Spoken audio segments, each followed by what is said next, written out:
लेकिन गाड़ी एक्सीडेंट होकर रोड से काफी नीचे आ गई थी और यहाँ हमें दिखाया जाता है कि गाड़ी से कुछ ही दूरी पर एक नदी है। अब रात हो चुकी थी लेकिन अब तक कोई भी मदद के लिए नहीं आया था। अभी तक पैर फंसा हुआ था और जैसे जैसे रात गहरी हो रही थी ठंड भी बढ़ती जा रही थी, जिससे उसकी हालत और भी बिगड़ने लगती है। वो इधर उधर देखती है तो गाड़ी में उसका एक कपड़ा मिलता है जिसे वो पहन लेती है और गाड़ी की हीटर भी ऑन कर देती है ताकि उसे थोड़ी गर्माहट मिले। लेकिन यहाँ प्रॉब्लम सिर्फ ठंड नहीं थी, बल्कि जिस जगह पर वो फंसी है वो एक जंगली इलाका है। फिर अचानक उसे एहसास होता है कि जंगली जानवर उसके आसपास मंडरा रहे हैं, इसीलिए वो जल्दी से गाड़ी की हेडलाइट्स ऑफ कर देती है ताकि जानवर पास न आए। ये तरीका काम भी कर जाता है और वो किसी तरह इस रात को बिताने में कामयाब हो जाती है। अगली सुबह जागती है तो उसके आसपास अभी भी कुछ जानवर थे, तो वो मिरर में देखने की कोशिश करती है कि कोई हमला करने वाला जानवर तो नहीं है। पर किस्मत अच्छी थी कि वहाँ सिर्फ कुछ हिरण नजर आ रहे थे। तभी अचानक वहाँ क्रिश्चियन आ जाता है जो बिल्कुल ठीक नजर आ रहा था, क्योंकि एक्सीडेंट में बाहर गिरने की वजह से उसे ज्यादा चोट नहीं आई थी। वो मैलरी के पास आकर उससे बात करने लगता है और उसे मैलरी की हालत देखकर बिल्कुल भी अफसोस नहीं होता, बल्कि एक साइको की तरह मैलरी की तकलीफ देखकर खुश होने लगता है। मैलरी कहती है कि प्लीज कम से कम मुझे थोड़ा पानी और खाने के लिए कुछ दे दो, लेकिन क्रिश्चियन चिढ़ाते हुए उसके सामने बैठ के आराम से खाना पीना शुरू कर देता है। फिर कहता है कि अगर तुम मेरे कुछ सवालों के जवाब दोगे तो मैं तुम्हें खाने को दूंगा। मैलरी बहुत भूखी और प्यासी थी, इसलिए वो मान जाती है। फिर वो बेशर्मों की तरह पूछने लगता है कि तुम पहली बार कब और किसके साथ इंटीमेट हुई थी। तो मैलरी ना चाहते हुए भी जवाब देती है कि उस वक्त वो 17 ईयर्स की थी तब। फिर वो कहता है कि उस वक्त को इमेजिन करके दिखाओ, तो मैलरी मजबूरी में वो भी करके दिखाती है। फिर वो कई तरह के बकवास सवाल करता है जिनका जवाब मैलरी दे देती है, लेकिन फिर वो हंसने लगता है कि तुमने सच में यकीन कर लिया, अफसोस तुम्हारी किस्मत कितनी खराब है, काश तुम मेरी बात मान लेती तो इतना बदतर मौत नहीं मिलता। फिर वो बताता है कि यहाँ से कुछ दूर मैंने एक केबिन देखा है जो शायद किसी फैमिली का है, लेकिन फिलहाल वो खाली है और तुम केयरफुल रहना क्योंकि ज्यादा देर तक शायद तुम जिंदा नहीं रह पाओगी। ये सब कहकर वो चला जाता है, लेकिन मैलरी रिक्वेस्ट करती रहती है कि प्लीज मेरी मदद करो, ऐसे छोड़कर मत जाओ, लेकिन इसका कोई फायदा नहीं होता। अब दूसरी रात आती है जहाँ चारों तरफ अंधेरा और बहुत ही ठंड होती है। उसका पैर भी सुन्न पड़ चुका था, लेकिन इस बार फॉर्चुनेटली उसे गाड़ी में एक लाइटर मिल जाता है जिससे वो कुछ कागज और सामान जलाने लगती है ताकि थोड़ी रोशनी और गर्मी मिल सके। फिर वो थकान की वजह से थोड़ी देर के लिए सो जाती है, लेकिन कुछ समय गया भी नहीं होगा कि एक चूहा आकर उसे नोचने लगता है। वो घबराते हुए उठकर देखती है कि यहाँ बहुत सारे चूहे आ गए हैं, तो डरकर उन्हें भगाने लगती है और एक को मार भी देती है। अब वो तंग आ चुकी थी क्योंकि ठंड, भूख और प्यास उसे अंदर से तोड़ रहे थे। फिर थोड़ी देर में उसे एहसास होता है कि शायद चूहों का आना इतना भी बुरा नहीं था, क्योंकि अब कम से कम उसके पास खाने के लिए कुछ तो है। वो इतनी भूखी थी कि मजबूरी में उस एक चूहे को आग में पका के खाना पड़ता है। उसे अजीब तो लगता है पर कुछ खाए बिना भी रहा नहीं जा रहा था। इसके बाद वो थोड़ा आराम कर लेती है। फिर अगली सुबह जब जागती है तो अचानक उसके फोन बजने की आवाज सुनाई देती है, लेकिन फोन उसके पहुंच से थोड़ी दूर था जिसे वो बहुत मुश्किल से अपने पास लाती है। अब मोबाइल देखकर उसके मन में एक उम्मीद जागती है कि शायद अब वो बच सकती है, लेकिन तभी फिर से क्रिश्चियन वहाँ आ जाता है, तो वो जल्दी से फोन छुपा लेती है। अब क्रिश्चियन फिर उसी केबिन की बात करने लगता है कि केबिन में रहने वाली फैमिली वापस आ चुकी है, लेकिन मैंने उनके ही केबिन में उन्हें बंद कर दिया है ताकि वो गलती से भी तुम तक न पहुंच पाए। मगर अब तुम्हें डरने की जरूरत नहीं है क्योंकि मैं तुम्हारी मदद के लिए कुछ लेकर आया हूँ। लेकिन तभी मैलरी का फोन बजने लगता है, जिसकी आवाज सुनकर वो जबरदस्ती करके उससे फोन छीन लेता है। मैलरी चिल्लाने लगती है क्योंकि ये उसके बचने की आखिरी उम्मीद थी, लेकिन वो फोन ले जाकर तोड़ देता है।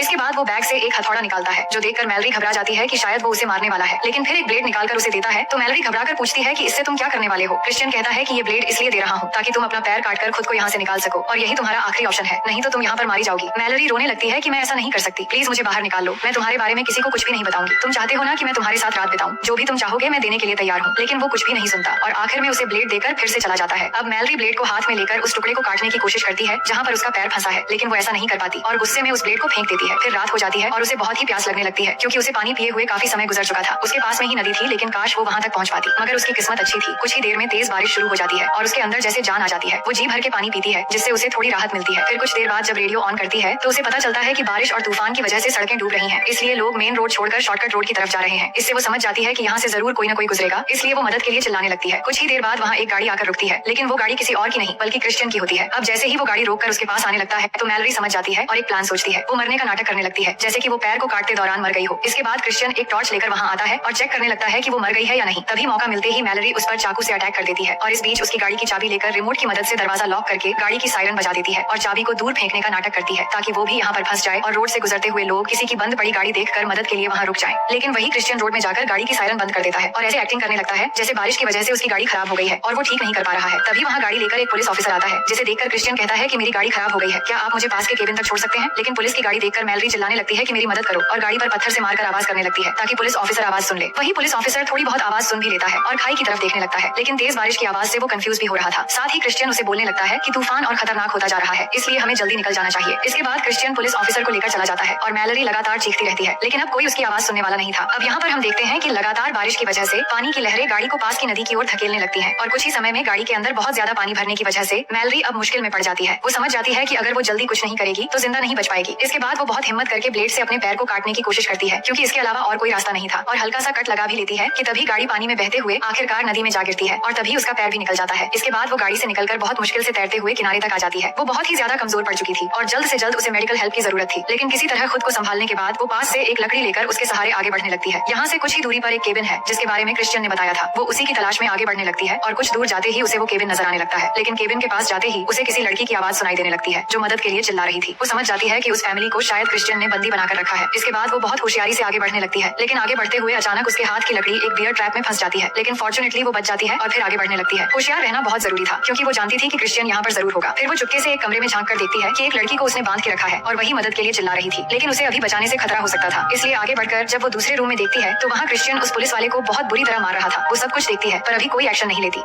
फिर धीरे धीरे अंदर जाती है और देखती है कि क्रिश्चियन ने सिर्फ उस लड़की को छोड़कर उसकी पूरी फैमिली को मार दिया है। जिसके बाद वो पुलिस ऑफिसर की गन उठा लेती है और चुपचाप अंदर जाकर उस लड़की को खोलने की कोशिश करती है। वहीं क्रिश्चियन दूसरे रूम में पुलिस की यूनिफॉर्म पहन रहा था, लेकिन मैलरी जल्दी जल्दी उस लड़की के हाथ खोलने की कोशिश करती है। तभी क्रिश्चियन की आवाज सुनकर वो दरवाजे के पीछे छुप जाती है। इसके बाद रूम के अंदर आते ही मैलरी उसे गन पॉइंट पर ले लेती है, लेकिन तभी क्रिश्चियन उस पर हमला कर देता है और उसे मारने की कोशिश करता है। ये देखकर वो लड़की भी क्रिश्चियन से भिड़ जाती है, लेकिन मैलरी उसको जल्दी भाग जाने के लिए कहती है और खुद उसके साथ लड़कर उससे बच निकलती है। लेकिन क्रिश्चियन इतनी आसानी से पीछा छोड़ने वाला नहीं था। वो सारे कमरों में मैलरी को ढूंढने लगता है। मैलरी एक टेबल के नीचे छिपी हुई थी, पर वो उसे ढूंढ लेता है और उसे पकड़कर मारने की कोशिश करता है। तभी मैलरी किसी तरह उसे मारकर दोबारा उससे बच निकलती है, लेकिन क्रिश्चियन फिर से उठता है और इस बार वो बाहर जाकर ढूंढने लगता है। लेकिन तभी अचानक मैलरी पीछे से आकर हमला करके उसे बैल्कनी से नीचे गिरा देती है और नीचे गिरते ही उसका पैर एक बियर ट्रैप में फंस जाता है और वो दर्द से चिल्लाने लगता है। अब क्रिश्चियन वैसे ही मुसीबत में फंस चुका था जैसे मैलरी फंसी हुई थी। इसके बाद मैलरी उस लड़की के साथ नीचे आती है और क्रिश्चियन को उसका चाकू देकर कहती है, क्या तुम्हें हेल्प की कोई जरूरत है? तुमने जैसे मुझे ब्लेड दिया था वैसे ही मैं तुम्हारा चाकू लौटा रही हूँ। ये लेकर अपना पैर काट लो और यही तुम्हारा आखिरी ऑप्शन है, नहीं तो तुम बच नहीं पाओगे। क्रिश्चियन दर्द से तड़प रहा होता है, लेकिन उसने जो भी किया इन सब का अंजाम ऐसे ही होना था। फिर मैलरी किस्मत की बात करती है कि शायद तुम सही कह रहे थे, रास्ते में हमारा मिलना और आखिर में इसी तरह तुम्हारा बेमौत मरना शायद किस्मत में ऐसा ही होना लिखा था। अफसोस तुम्हारी किस्मत कितनी खराब है। इसके बाद वो क्रिश्चियन को वहीं पर तड़पता हुआ मरने के लिए छोड़ देती है और उस लड़की को लेकर वहाँ से जाने लगती है और इसी के साथ ये कहानी यहीं पर खत्म हो जाती है।